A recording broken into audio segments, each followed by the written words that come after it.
बिस्मिल्लाहिर्रहमानिर्रहीम। अस्सलाम वालेकुम नाज़रीन, मैं हूं इम्तियाज़ मुगेरी।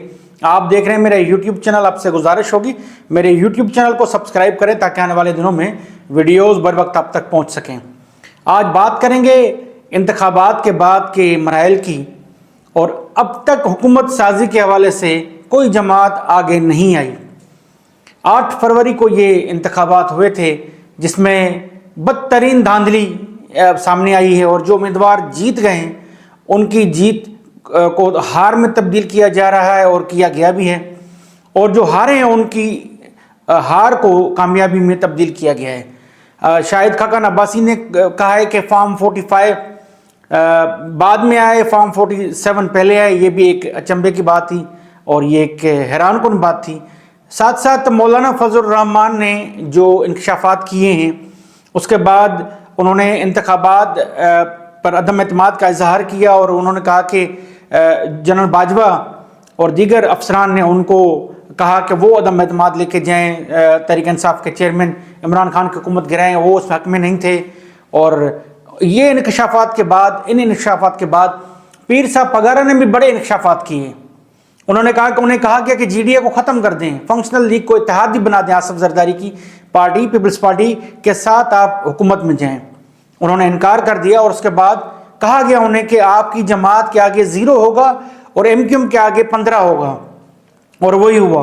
15 से 17 तकरीबन MQM के जो उम्मीदवार हैं वो सामने आए। पीर पगारा ने जब ऐलान किया कि वो एहतजाज करने जा रहे हैं, जो जामशोरों के मकाम पे एक अवामी जमे गफीर नजर आया। लाखों लोग उनके जो मुरीदेन हैं उसके साथ साथ उनकी जमात के GDA के जो रहनुमाओं के साथ मुख्तलिफ हलकों में अवाम है, उनके सपोर्टर हैं, वोटर हैं, वो भी वहाँ पहुँचे और तकारीर की गई।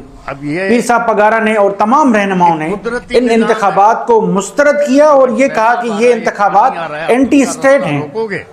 अब जब एंटी स्टेट इंतखाबात कहा गया है इन जमातों की जानिब से, इन रहनुमाओं की जानिब से जो महब वतन हैं, जिन्होंने ख़ास तौर पे इदारों के साथ, मुल्क के साथ वफादारी की है हमेशा, और वो हमेशा जब भी उनको कभी पीछे रहना पड़ा है तो पीछे रह के भी वो मुल्क के साथ वफादार रहे हैं। अवामी ओहदों पे नहीं रहे, हुकूमतों में नहीं शामिल हुए, लेकिन उन्होंने अपनी वफा को सफ़े अव्वल पे रखा और उन ओहदों को और उन हुकूमती मामलात को और मराद को पीछे धकेल दिया। इसमें बहुत सारे रहनुमा सिंध में, मुल्क में। अब सूरत हाल सबसे बड़ी जो डेवलपमेंट हुई है वो हुई है कमिश्नर पिंडी की जानिब से। कमिश्नर रावलपिंडी लियाकत अली चट्ठा ने इंकशाफात किए हैं। उन्होंने कहा कि वो फजर के वक्त खुदकशी करना चाहते थे, और उन्होंने कहा खुदकशी करने से बेहतर है कि वो आवाम के सामने हकायक बयान करें। वो हकायक क्या थे? उन्होंने कहा कि उनके डिवीजन में जितने हारे हुए उम्मीदवार थे उनको उन्होंने जितवाया, और 70-70 हज़ार की लीड से, और जो जीत रहे थे उनकी जीत को हार में तब्दील किया। ये किसी के कहने पे उन्होंने किया। उन्होंने कहा कि वो जिम्मेदारी कबूल करते हैं और वो चाहते हैं कि उन्हें सरेआम सजाए मौत दी जाए, और वो गिरफ्तारी पेश करना चाहते हैं। और उसके बाद CPO लाहौर ने, CPO पिंडी ने उन्हें गिरफ्तार कर लिया। अब ये इंकशाफात आने के बाद जो नून लीग का मौक़िफ़ है, राना सनाउल्लाह कहते हैं इनकी ज़हनी सेहत ठीक नहीं है। आमिर मीर निगरान वज़ीर इत्तलात हैं पंजाब के, वो भी कह रहे हैं ज़हनी सेहत उनकी ठीक नहीं है। अगर इस लेवल के बंदे की, अफसर की ज़हनी सेहत ठीक नहीं थी तो इलेक्शन से पहले उनको क्यों यहाँ पे रहने दिया गया? जबकि एक सर्टिफिकेट भी बताया जा रहा है कि उनकी सेहत के हवाले से जो इलेक्शन में जमा होता है इलेक्शन कमीशन में, या अफसरान की ज़हनी सेहत को देखा जाता है, वो मौजूद है। और इन साहब लियाकत अली चट्ठा के क्रेडिट पे बड़े ज़बरदस्त काम है, सर्विस इनकी ज़बरदस्त रही है। अब जब उन्होंने इंकशाफात किए हैं तो उन पर संगीन इल्ज़ामात लगाए जा रहे हैं, उन्हें उनकी ज़हनी सेहत पे सवालात खड़े किए जा रहे हैं, जो कि एक कहा जाए कि वो तो मास्टर स्ट्रोक खेल चुके हैं, और उन्होंने अपने इस स्ट्रोक को या इस फैसले को ज़मीर की आवाज़ करार दिया है। उन्होंने कहा मैंने तो ये कर दिया, लेकिन बाकी भी जो अफसरान हैं उनसे भी वो दरख्वास्त करते हैं कि वो भी सच बोले, और मुल्क से वफादारी पहले है। और उन्होंने कहा कि वो اپنے ان نتائج کی تبدیلی سے سمجھتے تھے کہ ملک کے ساتھ یہ غداری ہے، اس لیے انہوں نے آ کے سامنے بتایا ہے کہ یہ نتائج جو انہوں نے دیے ہیں اپنے ڈویژن میں یہ غلط تھے، اور انہوں نے کہا ٹھپے لگاتے رہے، ہم ٹھپے لگا لگا کر ان امیدواروں کو، جیتے ہوئے امیدواروں کی جیت کو ہار میں تبدیل کیا گیا۔ اب کیا ہو رہا ہے؟ پنڈی سے تقریباً نون لیگ کی جو امیدوار ہیں ان کو کامیاب قرار دیا گیا ہے۔ پہلے مرحلے میں تحریک انصاف کے امیدوار کامیاب قرار پائے تھے۔ اب اتنے بڑے لیول پہ جہاں مولانا فضل الرحمان عدم اعتماد کا اظہار کر چکے، سندھ میں پیر پگارا کی جماعت GDA کے امیدواروں کی جیت کو ہار میں تبدیل کیا گیا، ان کے حلقے توڑے گئے، گرفتاریاں مختلف مقامات پہ ہوئی ہیں، جھگڑے ہوئے ہیں، کروائے گئے ہاتھ، ایسے جھگڑے کروائے گئے جس سے ایک ماحول کشیدہ ہو اور ان نتائج کی صحت پہ بات نہ کی جا سکے، تاکہ کوئی امیدوار اعتراض نہ کر سکے اور وہ لڑائی جھگڑوں میں مصروف ہو جائے۔